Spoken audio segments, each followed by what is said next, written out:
Grammar rules के ऊपर बहुत सारी वीडियोस बना चुकी हूँ। एक बार एक क्विक रिवीजन कर लेते हैं। Rule number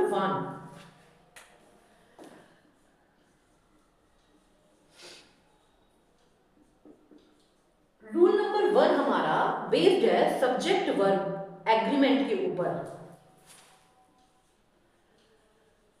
subject verb agreement. अब इसका क्या मतलब है? इसका मतलब है कि पुराने टाइम में सब्जेक्ट ने वर्ब से एग्रीमेंट किया था। अगर हमारा सब्जेक्ट सिंगुलर होगा तो हमारी वर्ब भी सिंगुलर होगी। अगर हमारा सब्जेक्ट प्लूरल होगा तो हमारा वर्ब भी प्लूरल होगा। आपको मैं ऐसे समझाती हूँ, जैसे he is doing his work. तो इस सेंटेंस में ही हमारा सब्जेक्ट है, और वर्ब है हमारा इज। अब क्योंकि ही हमारा सिंगुलर सब्जेक्ट है, ही हमारा सिंगुलर सब्जेक्ट माना जाता है, तो उसके साथ जो वर्ब लगेगी वो भी हमारी सिंगुलर ही होगी। इज हमारी सिंगुलर वर्ब होती है। इसको कहते हैं हम subject verb agreement. One more example, they are doing their work। अब इस सेंटेंस में दे क्या है? दे है हमारा सब्जेक्ट, और आर क्या है हमारा? आर है हमारा वर्ब। तो जैसे मैंने आपको बताया था, अगर हमारा सब्जेक्ट प्लूरल है, क्योंकि दे हमारा प्लूरल सब्जेक्ट है, तो हमारा वर्ब भी प्लूरल ही होगा। क्या होगा? Plural verb. तो आर इसमें लग गया हमारा प्लूरल वर्ब। तो यही हमारा है सब्जेक्ट वर्ब एग्रीमेंट। अब हमारा सेकंड रूल है, अगर कोई भी दो सब्जेक्ट एंड से ज्वाइन किए हो, फिर उस केस में हमारा जो वर्ब लगता है वो प्लूरल वर्ब लगता है। जैसे कि with example, Ramesh and Suresh are going to market। अब इस कंडीशन में हमारे दो सब्जेक्ट हैं। सब्जेक्ट 1 है हमारा रमेश, और सब्जेक्ट 2 है हमारा सुरेश। अब ये दोनों एंड से ज्वाइन है। एंड हमारा कंजक्शन है। अब इसमें रमेश हमारा फर्स्ट सब्जेक्ट है और सुरेश हमारा सेकंड सब्जेक्ट है। अब ये एंड कंजक्शन से जुड़ा है, तो इस केस में हमारी जो वर्ब आती है वो हमारी वर्ब हमेशा आती है प्लूरल वर्ब। कैसी आती है? Plural verb. तो इस केस में अगर यहाँ पे इज और आर है तो हम आर को सेलेक्ट करेंगे। One more example, You and I are, is, am। अब इसमें से हमें सेलेक्ट करना है, क्या आएगा? You and I going to watch movie। So students, अब यहाँ पे हमारा एक सब्जेक्ट आ गया you और एक सब्जेक्ट हमारा आ गया I। ये दोनों हमारा एंड कंजक्शन से जुड़े हुए हैं। यहाँ पे हमारा क्या है? Plural verb. ये था हमारा rule number 2। Now rule number 3, कि अगर हमारा कोई प्रोवर्ब है, यानी कि कोई मुहावरा है, जैसे कि slow and steady. Slow and steady ये हमारा मुहावरा है। इसका मतलब है कि slow and steady wins the race. मतलब कि स्लो एंड स्टडी धीरे और स्थिर। अब इस केस में जब कोई मुहावरा आ रहा हो, slow and steady wins the race, तो इस कंडीशन में यहां पे स्लो और स्टडी के बीच में एंड कंजक्शन आ रहा है। ये हमें ऐसा लग रहा है कि यहाँ पे सब्जेक्ट 1 और सब्जेक्ट 2, मतलब कि स्लो हमारा सब्जेक्ट 1 और सब्जेक्ट 2 है, लेकिन ये पूरा ही हमारा प्रोवर्ब है। क्या है? प्रोवर्ब, मतलब हमारा मुहावरा है, इसलिए इसके साथ हमारा सिंगुलर वर्ब आएगा, ना कि प्लूरल वर्ब। जैसे यहाँ पे हमारा आया विंस। विंस हमारा क्या है? विंस हमारा है सिंगुलर वर्ब। इस कंडीशन में हमारी हमेशा सिंगुलर वर्ब आती है। Example 2, bread and butter, bread and butter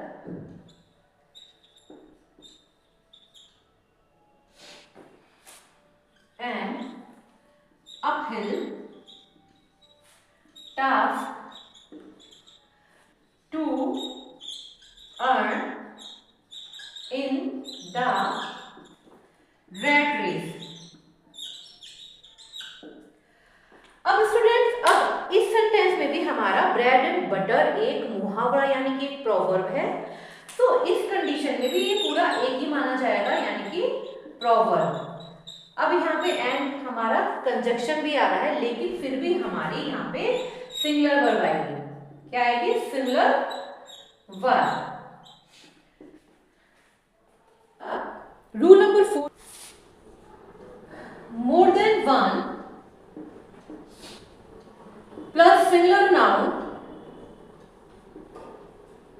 noun plus singular verb. इस तरह से जब हम मोर देन वन का यूज करते हैं, उसके साथ हमारी सिंगुलर नाउन और सिंगुलर वर्ब यूज होती है। अब मैं आपको एग्जांपल से बताती हूं। Example, more than one soldier have laid down his/their life for nation। So students, अब इस सेंटेंस में क्योंकि हमारा मोर देन वन आया है, अब यहाँ पे अब मोर देन वन है और यहाँ पे हमारी सिंगुलर ही नाउन है, सिंगुलर नाउन है सोल्जर, क्योंकि एक ही सोल्जर है, हमारी इसके साथ सिंगुलर वर्ब यूज होगी, यानी कि इसमें जो आंसर है सिंगुलर वर्ब हैज होगा। अब साथ ही साथ इसमें जो हमारा हिज और देयर लगा है, अब हैज के साथ हमारा लगेगा हिज लाइफ। इस तरह से मोर देन वन में हमारा सिंगुलर नाउन यूज होता है और सिंगुलर ही वर्ब यूज होता है। अब इसी का ये तो था कॉन्सेप्ट 1। अब मोर देन का है concept number 2।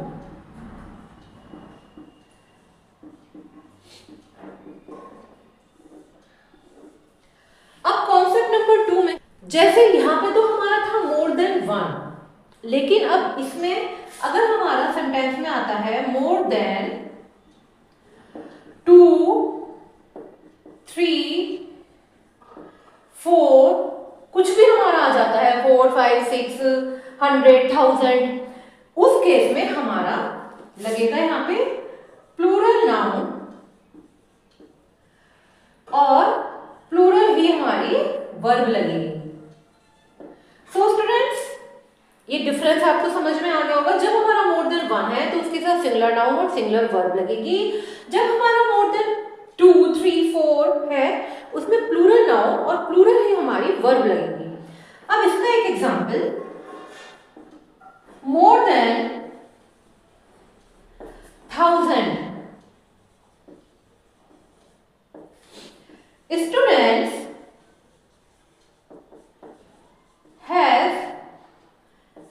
have qualified for SSC exam. So students, अब इसमें यहाँ पे मोर देन हमारा यहाँ पे आया है, मोर देन आया है 1000 लगेगा हैव, क्योंकि जैसे मैंने आपको बताया था मोर देन के साथ प्लूरल नाउन यूज होगा और प्लूरल ही वर्ब यूज होगी। अब यहाँ पे हमारा प्लूरल नाउन है स्टूडेंट्स। अब ये बता रहे 1000 स्टूडेंट, ये तो प्लूरल नाउन, ये है हमारा एडजेक्टिव कि 1000 स्टूडेंट है। अब इस केस में हमारा यहाँ पे प्लूरल नाउन और प्लूरल ही वर्ब यूज होगी। तो ये था हमारा रूल नंबर 4 जिसके 2 कॉन्सेप्ट थे। अब मैं बताती हूँ रूल नंबर 5। रूल नंबर 5 है हमारा रूल नंबर 5, बता देती हूँ, मोर प्लस यहाँ पे plural noun plus than plus one plus plural verb. ये है हमारा रूल नंबर 5 का स्ट्रक्चर। अब मैं आपको इसको एग्जाम्पल के थ्रू बताती हूँ। Example, more girls than one /are going to participate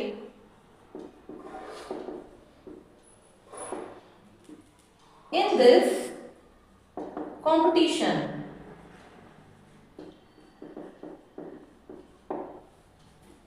so students, अब इसमें स्ट्रक्चर के अकॉर्डिंग मोर के बाद आया हमारा प्लूरल नाउन। गर्ल्स क्या है हमारा प्लूरल नाउन, फिर आया हमारा देन, उसके बाद वन। अब हमारी इस केस में प्लूरल वर्ब आएगी, हमारा यहाँ पे आएगा are. Now example number 2,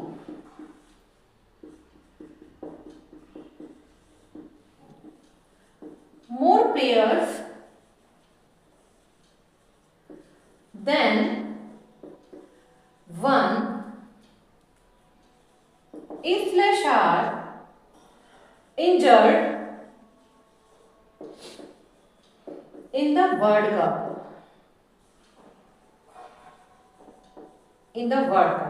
so students, अब इसमें हमारा पहले आया मोर और उसके बाद हमारा प्लेयर्स क्या है प्लूरल नाउन। अब यहाँ पे प्लूरल नाउन आया, उसके बाद देन वन है। इस केस में हमारी प्लूरल नाउन के अकॉर्डिंग वर्ब जो लगेगी वो लगेगी हमारी प्लूरल वर्ब। अब मैं आपको बताती हूँ रूल नंबर 6।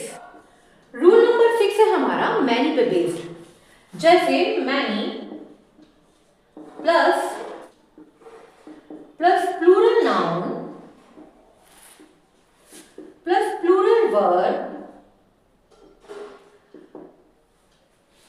अब ये है हमारा मैनी का कॉन्सेप्ट। अब जब हमारा मैनी आता है यानी कि बहुत सारे, उसके साथ हमेशा हमारा प्लूरल नाउन और प्लूरल वर्ब यूज होगी। अब मैं आपको एग्जांपल के थ्रू बताती हूँ। Many, example, many officers /are involved in clandestine activities. So student, जैसे मैंने आपको बताया था मैनी का मतलब है बहुत सारे, ये काउंटेबल नाउन है, तो इसमें हमारी हमेशा प्लूरल नाउन और प्लूरल वर्ब आएगी। जैसे मैनी ऑफिसर्स, मैनी के बाद हमारा ये ऑफिसर है हमारा प्लूरल नाउन और इसके साथ हमारी आएगी plural verb are. Involve in clandestine activities. तो ये था हमारा कॉन्सेप्ट 1 कि मैनी के साथ हमारी हमेशा प्लूरल नाउन और प्लूरल वर्ब आएगी। अब है हमारा कॉन्सेप्ट नंबर 2।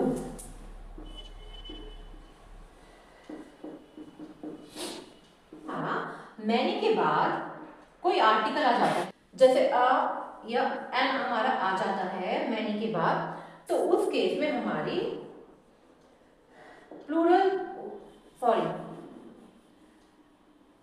उस केस में हमारी सिंगुलर नाउन और सिंगुलर वर्ब यूज होगी।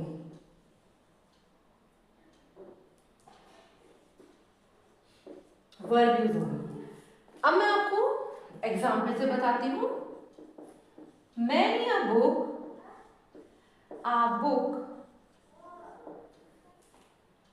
has /have been published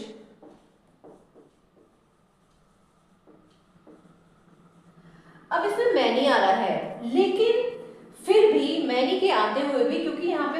article आ गया है, तो इसलिए हमारा यहाँ पे क्या आया, हमारा सिंगुलर नाउन आया है, और यहाँ पे इसलिए हमारे सिंगुलर ही वर्ब आएगी, सिंगुलर ही वर्ब आएगी। तो स्टूडेंट्स ये था हमारा कॉन्सेप्ट नंबर 2। इस तरह से मैंने कि हमारे 2 concept. Rule number 7, much plus uncountable noun plus singular verb. अब हमें ये पता होना चाहिए कि जो हमारा अनकाउंटेबल नाउन है उसके साथ हमेशा सिंगुलर वर्ब यूज होती है। जैसे कि हमारे अनकाउंटेबल नाउन में आता है इंफॉर्मेशन आ गया हमारा, या एडवाइस आ गया, लेकिन इनके साथ हमेशा हमारी सिंगुलर वर्ब यूज होती है। She said that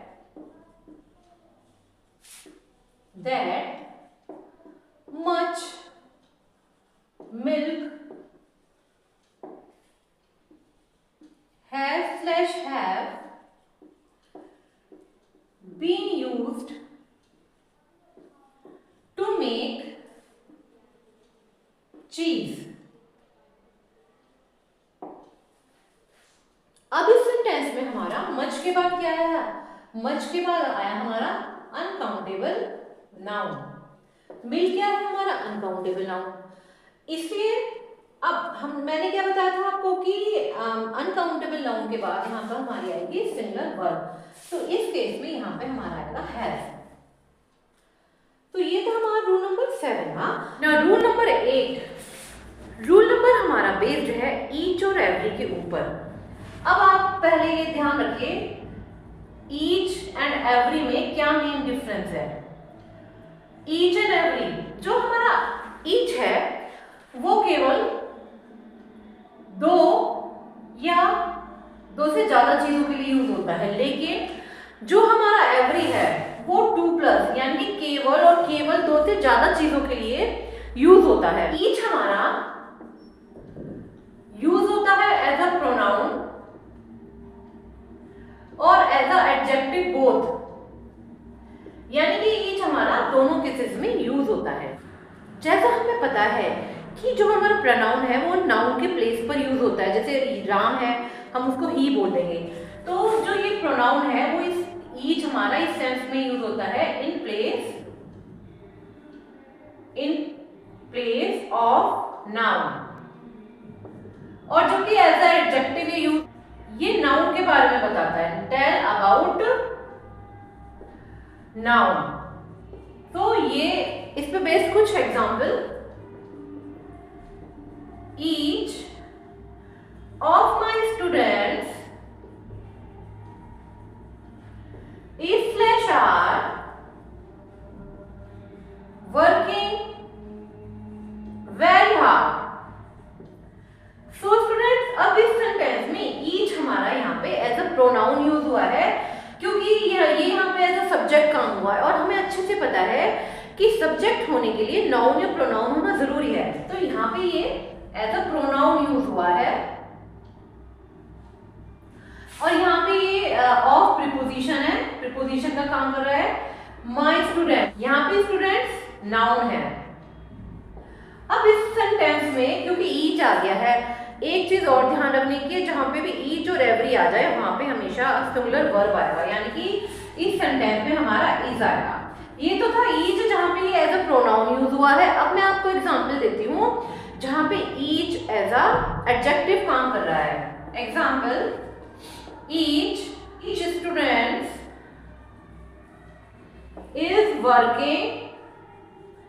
is working very hard। So students, इस सेंटेंस में each, क्योंकि students है हमारे यहाँ पे नाउन, और नाउन से पहले ये क्या, नाउन की विशेषता बता रहा है each की, प्रत्येक स्टूडेंट, और यहाँ पे each हमारा एज अ एडजेक्टिव काम कर रहा है। और मैंने जैसे आपको बताया था each के साथ हमारा सिंगुलर वर्ब आएगा, तो यहाँ पे हमारा है is। तो स्टूडेंट्स, मैंने आपको इसमें बताया कि ईच हमारा एज अ प्रोनाउन भी काम करता है और एज अ नाउन भी काम करता है। अब मैं बताती हूँ आपको एवरी के बारे में। एवरी हमारा यूज होता है as a adjective, as a adjective use होता है। Every door in this house is locked. So student, अब इसमें जो है हमारा ये एवरी का एग्जाम्पल है। Every door in this home is locked. अब यहाँ पे हमारी सिंगुलर वर्ब आई है, लेकिन मेन चीज मैं आपको बताना चाहती हूँ, तो डोर हमारा नाउन है और ये विशेषता बता रहा है कि हर डोर जो है घर का वो लॉक है। तो यहाँ पे ये एज अ एडजेक्टिव काम कर रहा है। और यहाँ पे क्योंकि एवरी आया और मैंने जैसे आपको बताया है एवरी हमेशा हमारा सिंगुलर वर्ब लेता है, तो यहाँ पे हमारा वर्ब आया है इज, ये जो कि एक सिंगुलर वर्ब है। तो ये था हमारा एवरी का example. One more example, every child needs love. So students, यहाँ पे भी क्योंकि ये चाइल्ड हमारा यहाँ पे एज अ नाउन काम कर रहा है और ये नाउन की विशेषता बता रहा है कि हर जो बच्चा है उसको प्यार चाहिए। तो हर बच्चा यानी कि यहाँ पे जो एवरी है वो हमारा एडजेक्टिव की तरह काम कर रहा है और नाउन से पहले ये आ रहा है, यानी ये इस चाइल्ड की विशेषता बता रहा है कि every child needs love.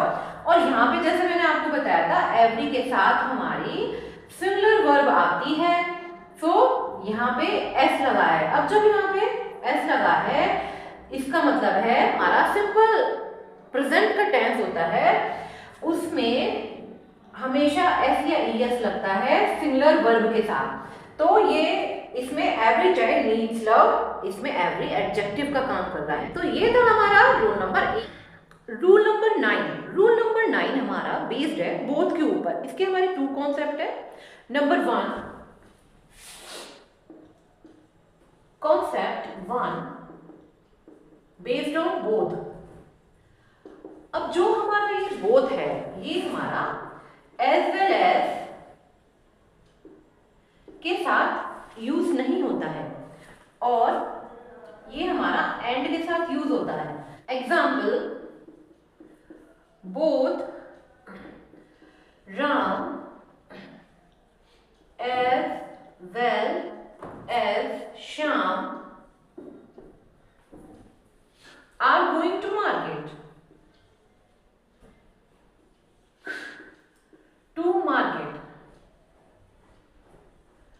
So students, both Ram as well as Shyam are going to market. अब इस वैसे सेंटेंस अगर हमें ये कॉन्सेप्ट ना पता हो सही लग रहा है, लेकिन बोथ के साथ we will not use as well as, ये बिल्कुल गलत है। इसके साथ हमारा सेंटेंस बनेगा both Ram and Shyam are going to market. So student, अब ये सेंटेंस बिल्कुल करेक्ट है। बोथ के साथ हम एंड यूज करते हैं, ना कि एज वेल एज। ये था हमारा रूल नंबर 9 का कॉन्सेप्ट 1। Now concept number 2।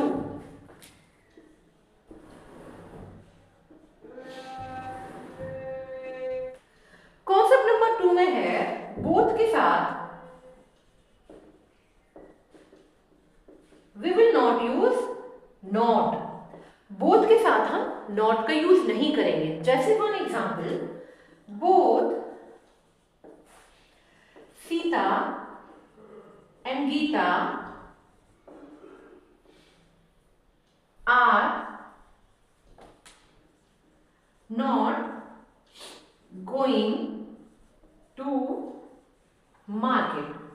सो स्टूडेंट्स, अब इसमें यहाँ बोथ आ गया है। अब मैंने आपको जैसे कि बताया है बोथ वाले सेंटेंसेस में हम नॉट यूज नहीं करेंगे, ये बिल्कुल गलत है। Correct sentences,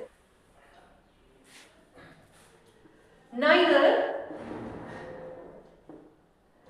Sita nor Gita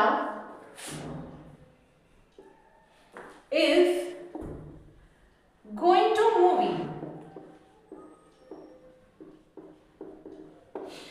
So students, इस सेंटेंस में neither Sita nor Gita is going to market। अब जैसे मैंने बताया था ये सेंटेंस हमारा इस तरह से बन जाएगा, लेकिन इसमें एक चीज आपको डिफरेंस लग रही होगी। यहाँ पे हमने लगाया था आर, वो सीता एंड गीता आर, लेकिन इस सेंटेंस में जो हमारा ये वर्ब लगी है इज, ये हमारा लगेगा नॉर के बाद जो हमारा ये सेकंड सब्जेक्ट आ रहा है गीता, इसके अकॉर्डिंग इसमें इज आएगा। सो स्टूडेंट्स इसमें आएगा neither Sita nor Gita is going to move. ये हो गए बोथ के टू कॉन्सेप्ट। अब इसका एक और कॉन्सेप्ट है कॉन्सेप्ट 3। कॉन्सेप्ट 3 में है अगर हम बोथ के साथ पॉजेसिव एडजेक्टिव यूज करते हैं। पॉजेसिव एडजेक्टिव मतलब my pen, my car, my students, इस तरह से हम पॉजेशन दिखाते हैं, तो उस केस में हमारा जो पॉजेसिव एडजेक्टिव आएगा वो तुरंत बोथ के बाद आएगा, बोथ माई स्टूडेंट्स।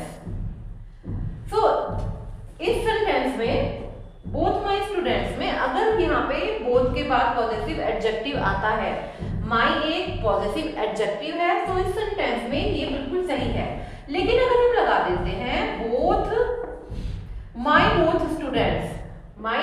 स्टूडेंट्स, तो दिस इज रॉन्ग, ये गलत है। अब मैं आपको एक एग्जांपल बताती हूँ। Example, both my students are working. So students अब इस सेंटेंस में कोई एरर नहीं है, क्योंकि यहाँ पे जो पॉजिटिव एडजेक्टिव है वो बोथ के बाद लगा है। बस बात ध्यान रखने की है कि बोथ से पहले पॉजिटिव एडजेक्टिव नहीं आएगा। This is wrong and this is correct sentence. So students ये थे बोथ पे बेस्ड 3 कॉन्सेप्ट। ये था हमारा rule number 9। Now rule number 10। Rule number 10, who and whom। who and whom ये हमारे रिलेटिव प्रोनाउन है।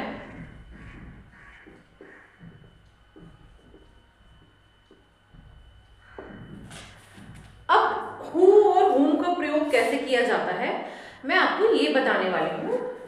जैसे कि हमारे यहाँ पे वर्ब है, तो वर्ब से पहले हमारा आएगा who, यानी कि who हमारा जो यूज होता है एज अ सब्जेक्टिव केस के लिए यूज होता है,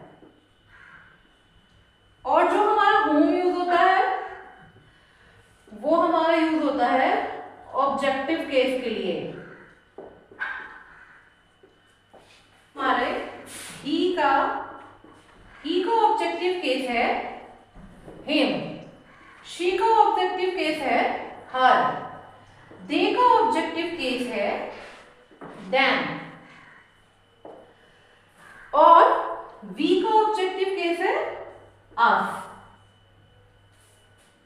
it का ऑब्जेक्टिव केस है, it हमारा सब्जेक्टिव केस है और it हमारा ऑब्जेक्टिव केस है। you हमारा सब्जेक्टिव केस है, you हमारा ऑब्जेक्टिव केस भी है। Example, she met a person dash says I am God।